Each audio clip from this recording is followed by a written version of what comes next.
It's time for Speaking of Speaking. Quick tips and tools to take you from stage fright to spotlight. This podcast gives you an inside look from the world of public speaking and speaking secrets you need to be bold from the stage, no matter what business you're in. The host of Speaking, Carl Richards. Thank you, Matt. It is another edition of the Speaking of Speaking podcast. I'm so thrilled to have another guest with me, Eddie Rice. Before we introduce him and tell you what we'll be talking about today, I just wanted to remind you of a couple of things. Number one is that, firstly, thank you so much for being a loyal listener. Much appreciate that. We are about to embark on another podcast shortly, probably in the next 60 to 90 days. That'll be all about podcasting, by the way, everything about how to launch your podcast, how to write content for your podcast. We'll have guests who will be offering their insights about their journey from the podcasting and speaking world. So that's coming to go along with that. We're going to be launching a brand new Patreon program as well for both of the platforms. And to go along with that, as if those two things weren't big enough projects to begin with, we're going to be doing back-to-back episodes on both podcasts where there will be in 30 days, all right, this is coming. We have to put all this together first. In 30 days, you'll have access to 60 episodes. 60 episodes. So 2 per day if you really want to binge the episodes. So that's coming. So stay tuned for that. Really excited about that. And by the way, if you ever have a question, don't hesitate to reach out. It's askcarl@carlspeaks.ca. Or of course, you can leave a comment anytime and like the podcast and subscribe if you haven't already done so. Today's guest, I am very thrilled to introduce Eddie Rice. He is a professional freelance speechwriter. He has over 10 years of experience in helping business leaders, keynote speakers, TED Talk presenters, TED and TEDx Talk presenters, by the way, and ordinary everyday people enhance the messages that they tell through great storytelling and structure. He is an expert in this field. One of the things that I want to talk about as we dive into this is not just this idea of memorizing, but this idea about internalizing your message. I believe we had an episode about this previously, but who better than Eddie Rice to come and talk about it? Oh, and by the way, I should also mention that he recently released a book called Toast, Short Speeches, Big Impact. And it was released, if you're listening to this podcast, April 18th of 2022. Eddie, welcome to the podcast. Thank you, Carl. It's great to be here. It's thrilled to have you, my friend. First off, congratulations on the book. Thank you very much. How's it going? Going pretty well. 100 copies sold in the first week. So you haven't sold 10 million copies yet? You can't retire? No, I don't think so. I think with the self-published route, you're not looking to retire too soon. But congratulations, a very valid topic. Why don't we talk about that a little bit as we start, as a great way to lead in, because I do want to talk about the speech preparation and also this concept of internalizing your message. But I like the concept too of what you put together for the book, Short Speeches, Big Impact. Tell me about how this all came to be. Where was the inspiration behind it? So I think it was about 3 years ago when inspiration finally struck. I think for a long time, I've always had a book in me. I just didn't know what that was. And it wasn't until I sat down and said, what are the key questions that my clients almost always ask me when they need a speech? And once I figured out what those key questions were, I started to write down the answers and realized I had a decent chunk to say. And from there, it really just snowballed into the work that I was able to create. But to be honest, it wasn't a very easy process at first. I had this just kind of junk draft of a book and didn't know what to do with it, put it on the shelf for a little bit. COVID hit, left it alone. But then once COVID started to lift, I said, you know what, let's go back to the book. And I wrote an outline from that junk draft and then rewrote the entire thing from that outline and created a much stronger draft in the end. Well, congratulations. It sounds like a lot of hard work went into it, but also some huge inspiration. As far as short speeches go, when you say short, how short is short? I'm aiming for about 3 to 5 minutes for most hosts. I'm in the, goal of trying to get a book out there that can help people if they have a wedding toast, a retirement toast, they're accepting an award speech, something like that. That's the type of people that I want to talk to through this book. What's one of the challenges that in your experience that people have when they're raising a glass? Is it just that they're raising a glass without any purpose, or is there more to it than that? I think it's partly, raising a glass without purpose or without preparation. Ah, People a lot of times work on the words tremendously and they think that they have it down, but if they haven't practiced it, then it's not going to come off very well, or they just read the words off the paper and the delivery is flat. And that to me is what I want to prevent. And that's how I wrote the book, where one part of it is on the brainstorming and writing process, but another part really handles the delivery and the rehearsal of the speech. They are two equal parts in this whole endeavor. now, we don't want to give away your best stuff here. We want to make sure that anyone wanting to read the book has the opportunity to do so. And we'll make sure we drop the links in the chat at the end of the show to make sure they're available there. But what are some quick things that people should know as they're preparing? What's a way that people can practice, or what's the best way they can practice? The best way you can practice, I think, is you want to have the situation to be as realistic as possible. So practicing in front of your bathroom mirror might not be the best way to do it. And I know that's kind of like old, tired public speaking advice. Yeah, What for I sure. really like to do is say the speech out loud with a voice recorder app and then play it back to yourself. So then you can hear yourself and you can hear awkward phrases. You can hear lines that land, lines that don't land, and you can edit yourself that way. But if you can take the ultimate step of going to the actual venue where you're going to be performing that toast and just even walking around and figuring out where you're going to stand, where you're going to speak and practicing it there, that's going to give you a huge leg up on the actual day. That's going to boost your confidence entirely. Yeah, scoping the room is a huge one. I still do it to this very day, even as a skilled speaker, although I haven't been in many rooms lately. Right. The plan is sometime later in 2022 to get into some live rooms again, but certainly checking out the room. And as far as the whole bathroom mirror concept, you're right, because we don't generally take our bathroom mirror to those events to where we're going to be speaking. So we don't have that luxury of seeing ourselves back and being able to make googly faces at ourselves, which is also not a good practice for speakers anyways. All right, let's talk about this whole concept of internalizing your speech. I've been basically hammering this out to clients. And when I was attending live events or speaking at live events on a regular basis, I'd be talking about it. But how to write that speech and not just memorize it, but internalize it. What's one of the challenges when we're just writing and not internalizing our message? I think one of the challenges is when you're just writing and not internalizing your message is that you are worrying about making every single word perfect on the page. And I think that's okay at first to really get down and nail your message to what you want it to be. But when you're actually going to give your speech, you're not going to get every and, the, or but in the right place where it needs to be in your speech. You might move one section around. The audience is never going to know. So instead, what I tell people to do is a system called scaffolded memorization, where you write out your entire speech word for word, how you want to give it. You get comfortable with it. But then you create an outline from that version and you try to give the speech just from that outline. And you forgive yourself if you make any mistakes. Then you create a shorter and shorter outline that you give your speech from. And in doing so, you are testing your memory, but also helping to internalize your message as you give it. So what I tell people to do is, look, you're not going to shoot for 100% perfection. If you get 90%, if you get that A-, you're in a good spot.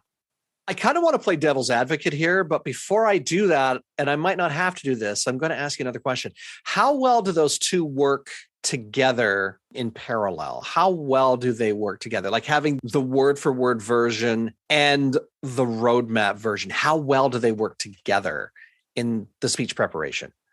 I guess what I was going for is you start off with the words, but then eventually you go down to the roadmap version and you make that your speech. And that's what you give it off of. The words are really there just to get you started, to say, hey, this is what I want to say. This is my general structure, my general outline. But eventually you abandon that and you go more for the roadmap structure of saying, these are my bullet points, and this is what I'm going to deliver it from. Okay, very good. I don't have to play devil's advocate then. Because just like you, clarified. just like you, I come from a background where I spent a number of years in Toastmasters where the messaging was, firstly, you would have a couple of speeches where if you had to use notes, that was fine. But they would encourage you within the different Toastmasters clubs to move away from notes, which was fine. And it's easy for a 5 to 7 minute speech, no problem. When it's an hour long or 2 hour long or 3 hour long keynote or workshop or something like that, or a lecture, it's harder to memorize all those words. So my pushback was always, okay, well, I'm giving more than just a 7-minute talk here. How am I going to memorize it all? And I remember when I made that first jump into doing professional speaking, I tried to memorize hour-long keynotes and it just didn't work. No.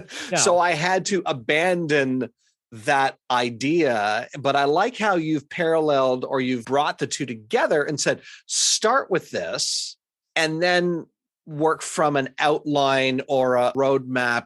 And I think one of the big things you said here is forgive yourself if you make a mistake. If you're 90% or 95%, or even if you're not at that, even if you're only 70%, there's room for growth. And obviously that means more practice.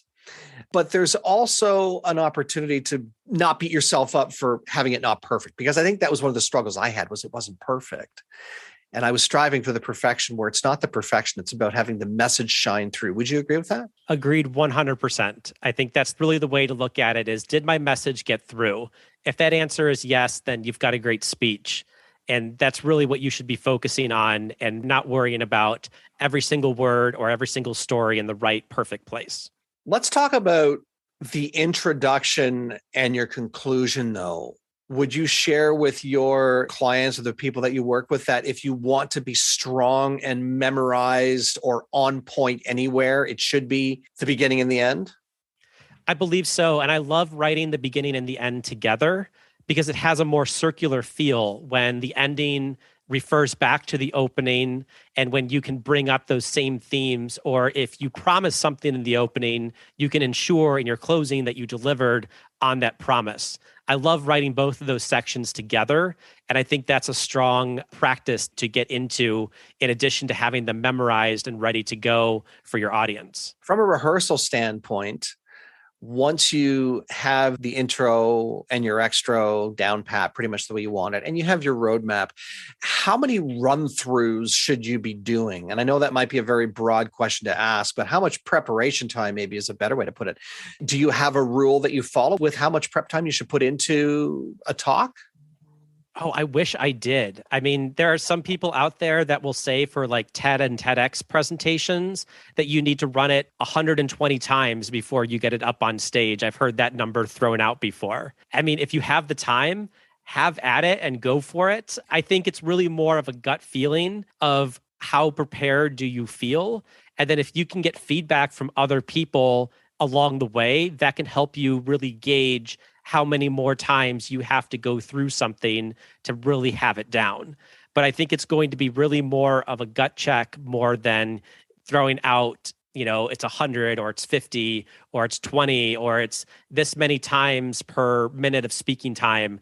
I think that's really hard to gauge, and it's really going to be dependent upon your own preparation. I remember when I was vying for the coveted international speaking contest with Toastmasters, I would, before delivering it the first time at the club, it would usually be about 30 times. And again, in context, these speeches are only 5 to 7 minutes long, or they should be, otherwise you're disqualified, right? So, but 5 to 7 minutes is the length. It doesn't take that much time to get in 30 rehearsals for a 5 to 7 minute speech. But if it's a TEDx talk, which the last time I spoke at TEDx, it was 18 minutes. I don't know if that's still the time frame that they work on.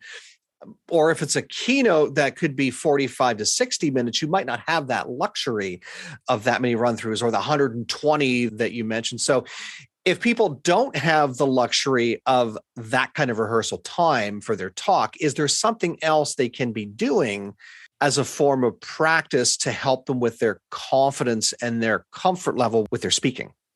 I think what people can do is when they're writing, they can rely on stories and content that they actually know. It goes back to that internalization.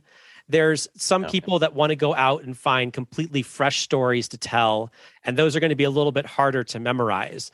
But if you've got stories from your life that you've lived and you've experienced, use those instead. You already know them. You've already practiced them.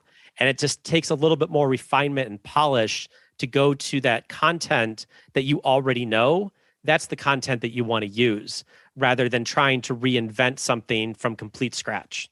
I think you hit the nail right on the head there. When you're talking about things that are relevant in your life, your stories, your experiences, your journey, your hopes, your fears, your dreams, whatever they are, plus as well as the messaging, it's a heck of a lot easier to land somewhere semi-comfortably, shall we say, as opposed to I'm talking about something I have absolutely zero concept about, and I'm going to try and make it sound good. And that was one of the things that I recognized when I was in Toastmasters, that every now and again, a speaker would get brave and they would say, I'm going to give a speech about something completely irrelevant to what they typically would talk about. And they would get caught and stuck in the middle of their content and not know how to get out of it. Mm-hmm. If it's your content, you can kind of wiggle your way out of it. Even if you get stuck, you can still wiggle your way through it a little bit. You can even, self-deprecate using humor and say, I know this story. It's my story. You can kind of laugh your way out of it if you have to. But if it's material you don't even know, you don't eat, sleep, and breathe it, it's harder to do that. Right. I think about my experience with podcasting. If I were to go on a podcast that wasn't dealing with public speaking, speech writing, toast giving, and it had to be something outside of my element, I would be struggling for 30 minutes to an hour to come up with good material and good answers to questions. I think that would just be one of the worst things in the world to experience. Yeah, if we talked about app development for cell phones or something like that, you'd say, right, I'm checking out at that point. You say, I have apps on my phone. I know how to use them. If I need help, there's an app for that. That part I know. But as far as having a discussion about it from a technical standpoint, no, you're just not going to be able to respond, let alone deliver something on that, even if it's a human interest piece. And I think that's where most speakers want to land. They want to be able to put the best version of themselves forward and not just some other version based on something that they read recently. Does that make sense the way I've explained it, I guess?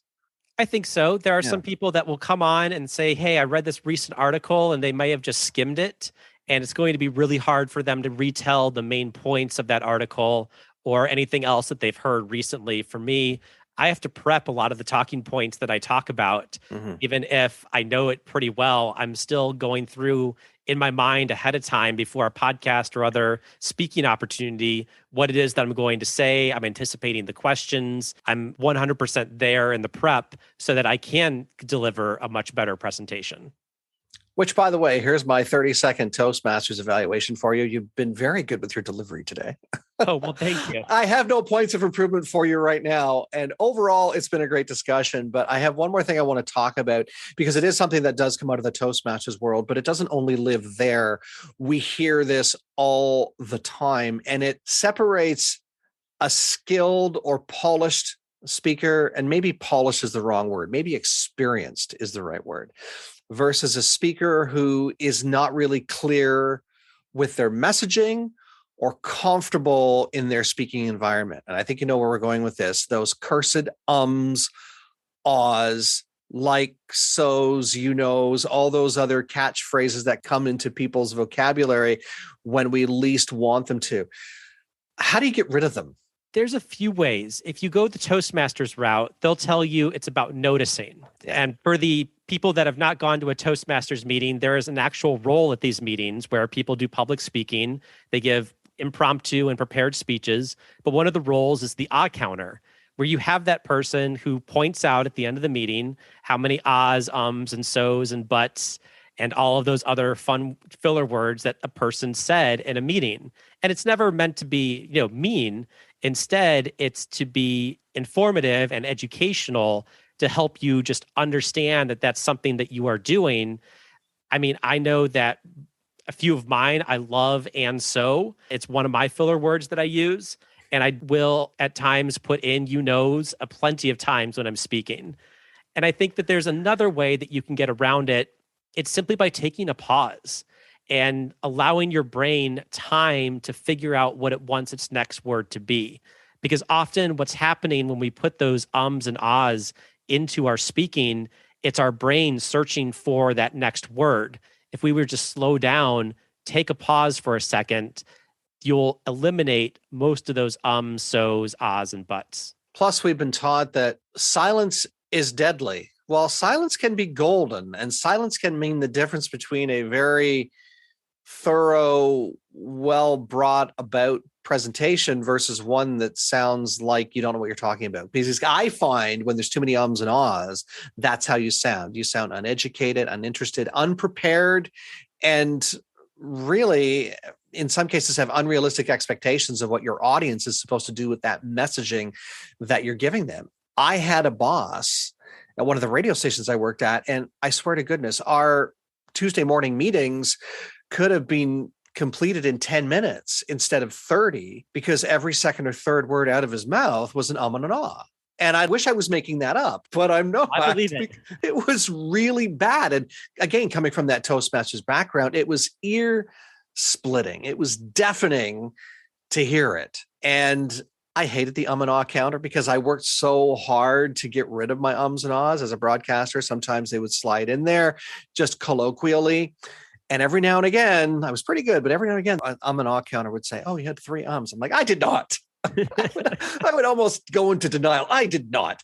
But I think the other thing too is awareness is one, but also recognizing that, again, going to the beating yourself up part, and correct me if I'm wrong based on how you work with people too, is if you have 1 or 2 in an 18-minute presentation, the world isn't going to crumble at your feet. If you have 182 in an 18-minute presentation, different story. Right. It's really just how much do they get in the way of your message? How much do they get into the way of your actual delivery? 1 or 2 in a speech is not going to do anything. But you're right. 182, you might be speeding at that point.